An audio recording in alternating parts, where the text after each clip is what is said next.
I'm Dr. Sophia Bilou, and my big idea is looking at ethical geo of disaster-related crowdsourced data in the age of social media, mobile devices, and big data.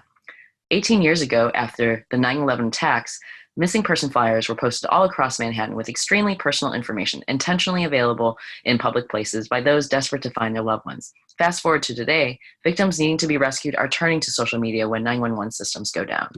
In this pursuit to save lives with the help of spontaneous volunteers on the ground and online, there's a need to share PII along with geospatial information to immediately and effectively respond to life-saving search and rescue needs. Although these ad hoc efforts have good intentions, they often do not leverage the lessons learned from past initiatives by recognizing the potential harm in sharing this type of PII information online that can be publicly accessible, preserved, and misused later after the disaster.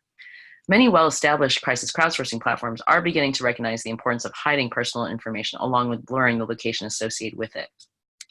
However, we must also recognize how the private sector is increasingly collecting geospatial PII passively from its users at a massive scale. As we all check the box and ignore reading the terms of service and privacy policy legalese documents, we forget about the geospatial PII we share in exchange for an improved user experience with real-time updates. But the power of processing passively crowdsourced geospatial data has provided an incredibly new form of situational awareness, especially when this type of data is being collected over a long period of time, allowing us to see what is typical and what is live or real time. As our mobile phones are becoming passive sensors for where we are and how long we spend at a certain location, it can provide useful information to all types of stakeholders. This feature in Google Maps not only helps businesses know when they are typically busy, customers can also know if they are busy now. During disasters, this type of data can be useful for understanding when businesses directly impacted are recovering and back to its usual operations. Facebook has also been researching how their data can be used for good in the wake of a disaster. Their anonymized and geospatially aggregated disaster maps are showing if communities have access to power and cellular networks, if they have evacuated, and where people are congregating to better direct resources. However, we cannot assume that all victims of a disaster are using Facebook, Google, or any other major online or mobile app, but a majority of the people are likely to have mobile phones. If we can leverage mobile phone data to track population movement, such geospatial data can potentially improve disaster response efforts.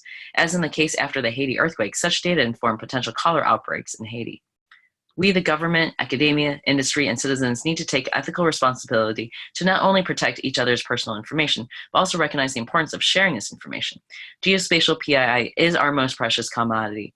With the new Geospatial Data Act of 2018, the creation of the geoplatform.gov, and the recent OGC Disaster Resilience Pilot Initiative, I hope we all contribute ways to ethically share geospatial information to help save lives before, during, and after disasters.